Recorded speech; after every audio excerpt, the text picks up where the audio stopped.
Hi, I'm Dr. Ekta Chadda. Today, let's talk about the aligners and braces. A lot of people ask when to go for braces and when to go for aligners.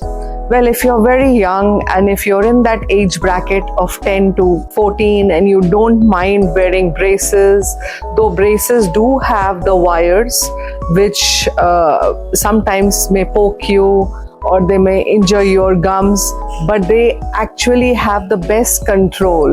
We have the maximum control when we have the braces on, because you do not have the option of taking them off and wearing them as you want. Whereas when you wear aligners, the control goes in your hands. It depends on you how long you wear the aligners.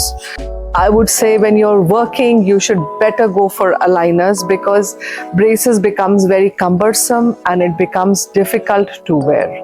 Thank you.